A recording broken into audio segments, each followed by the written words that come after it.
Right guys, welcome back. So you obviously saw in the last video, it doesn't drive. So what we're going to do to rectify it, going to take the box off and see what's going on basically. So starters off, right off, a load of plugs, got like a little ground on there, starter connections, that one goes on there.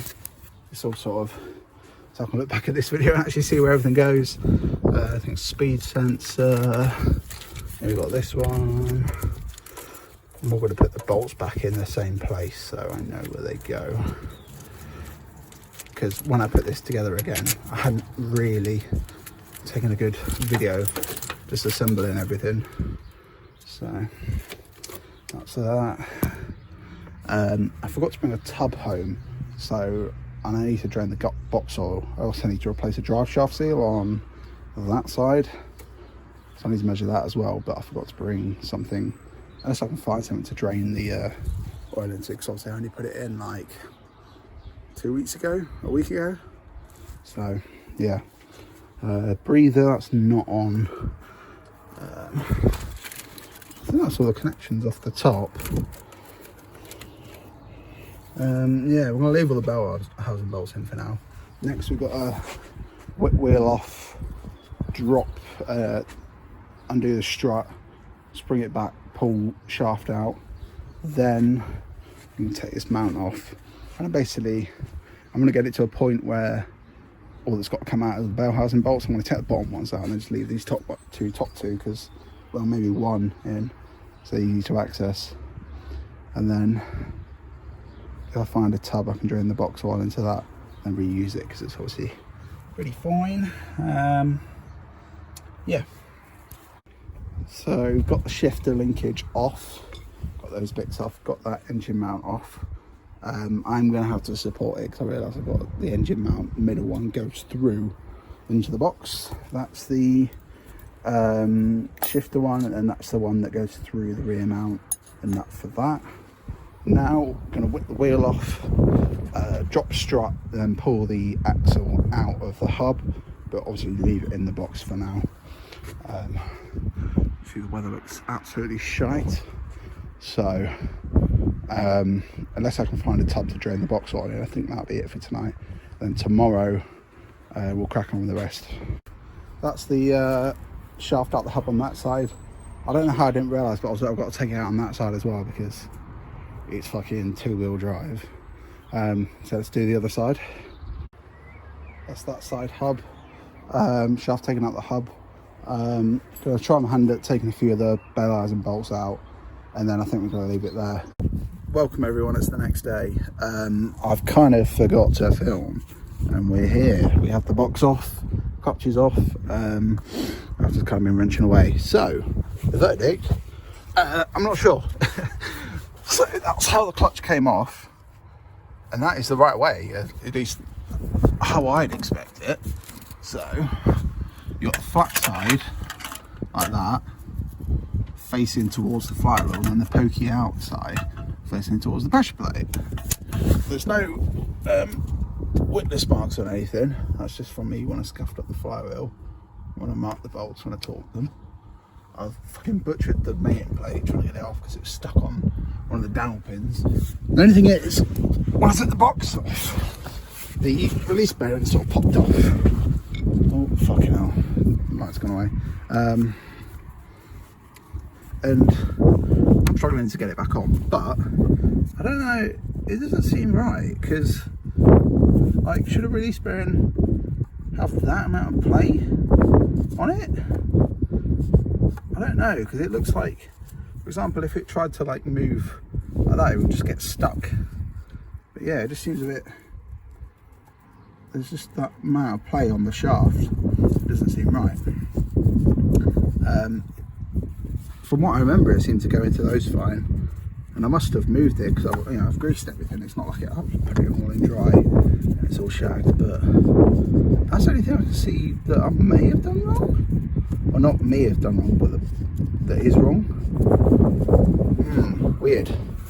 But yeah, with the clutch being on the ground, which is what I was convinced I'd done, I don't seem to have because yeah, that's how it came off. I held it when it came off, so I'm not trying to blag this, but weird.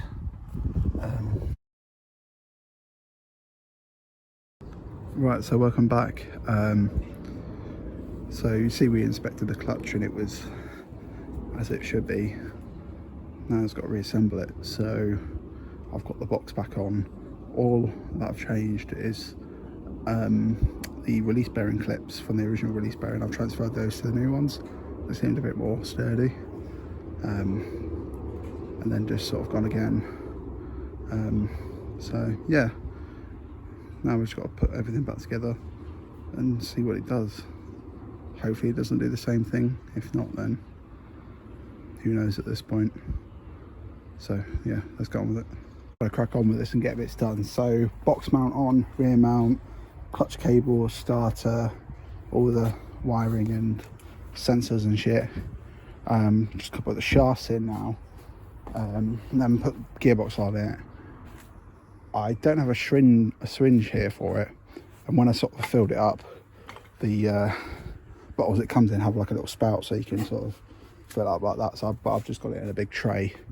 So I think I'm gonna have to pop to work, borrow the syringe, come back, and then fill it up like that, because I want to see if it works today, basically. Yeah, so I'll show you. So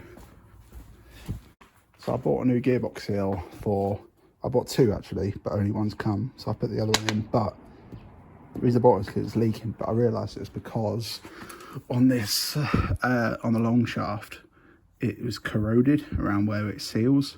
So I've sanded it as best as I can, but as you can see it's still like a bit pitted. So hopefully it's alright. I'm gonna put a bit of grease on it when I put it in, and hopefully it seals okay. If not, I don't know. It'll be a lot better than it was anyway. So that's what my gearbox oil is. Obviously can't really pour that in. It's in the car. Yeah, let's get these shafts back in. So then skipped a few steps, but it's all back together. I don't have a syringe to put the gearbox oil in, because I've just got it in a tub now and I don't have the old things I used to put it in. So I'm going to borrow a syringe from work tomorrow and then put it in and then see if it works. I've also, while I had the shafts off and the access was easier, I've popped my new drop links on, because the old ones are a bit shagged. I've got to do the rear ones. I found a seller on eBay that had them both, like front and rear, so I did those. I've got the brake hoses for the front as well, and the brake hoses for the rear, and the rear drop links. So yeah, I've just got to see if it works. If it doesn't, I'm going to try flipping the clutch cable, because apparently that can fix it. If not, I'll just try drive it, or try and move it and see if the, you know, slipping the clutch and stuff sort of wears it in enough that it sort of works. And if not, maybe try re-drill the where the clutch thing mounts on the box. Other than that, that's it. So weather's horrible outside, so we're in the Micra. I've put gearbox oil in it. It's time to see if there's any difference. I'll be honest, I doubt it, because nothing's really changed. I'll just put it back together a bit more cautiously. So let's see. Pop this here. That cable doesn't feel very nice. No. Still going.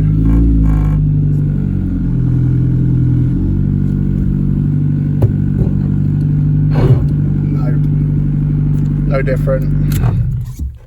So it's the same. I've tried flipping the cable like some people said, but it's still the same.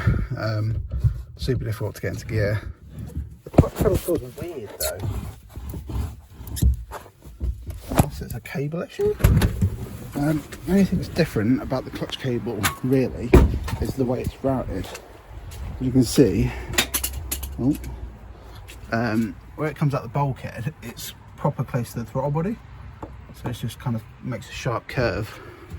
So that way. Yeah, that's literally the only difference. Weird. Might just have to do what my dad said and keep slipping the clutch and seeing if it makes a difference. I can't see what else is going to change it. The sort of thing where a guy re-drilled the holes on this, you know, further this way to get more throw. I don't know. Yeah, so the result is it's the same sort of as I expected, to be honest. I couldn't have imagined it being any different really. Putting it back together the same really. Yeah, I've just tried slipping the clutch a bit back and forth, but I don't know how long I'd have to do it for, because yeah, I don't know. So like you can start it in gear and then let the clutch out and say like drive around in one gear, but to change gear it'd be, it feels like you might break the box basically. Yeah, it's not great.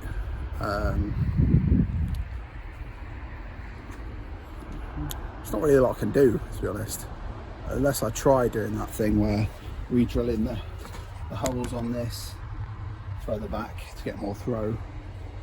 But so the only difference was the flywheel, when it's on the GA, it's 20mm further that way, but that would give me a better then, because then the clutch wouldn't have, the throttle bearing wouldn't have to move as far to disengage it. So that would be better, but it's the, I don't know, I need to put the cooling system on so I can actually run it for a decent amount of time, and even if I left it with the clutch dragging a bit, it might free it up over time a bit if I leave it running for a while. I don't know, I just need to fucking carry on building this and then sort of just fucking effectively just send it. There's no better way to explain it really. So obviously we have an issue, but pretend it's not there. That's what we're going to do. Pretend it's not there, which is what I'm good at doing, is just avoiding things. So we're going to do that. So I've already filmed an outro for this, but I'm just going to add it in anyway. So basically it's sort of drivable now, but it's still doing the same thing. But I realised an issue I made. So where the clutch cable goes on here, I had unbolted this, but I'd put it on upside down, so it pointed up, which meant the cable was like dragging on the edge, and I was like laying under the dashboard. I could see the cable look like I've been rubbing, so I flipped it round, and the clutch cable feels so light now. It feels really good. Also, that's another thing I did. I tried that re-drilling the holes a bit over, but it doesn't seem to have made a difference. With the adjustment how it is now, the biting point is where it should be, but the gears are still stiff. And say you put it in gear, clutch down, put it in gear, then start it, you can feel it dragging, but it's, I don't know, it doesn't feel as bad as before. It's still not right at all, but it's better. And with a clutch cable pointing down like that instead of like chafing, it feels so much better. I always wondered why it poked up so high, but I never realised until I sort of looked at it. I thought, oh shit, is it meant to point it down? And it is, which would make sense because it hooks into there. But yeah, it's drivable now, but it's still not right. I'm just hoping that if I can, or when I come to drive it, slipping the clutch and sort of doing all that kind of stuff, will sort of bed in and wear the clutch enough that it the thickness goes down so that it doesn't drag as much, but only time will tell. That'll be it for this video. In the next video, the plan is to get the water pump fully sorted. So I've got the bend I need for the top rad hose, and then I've got to sort out a few bits like the coolant loop down there, some bungs and stuff, and actually running the loom through, which is going to be the annoying part, but we'll get there. So yeah, the result is no fucking different. You love to see it, you really don't. But yeah, just watching.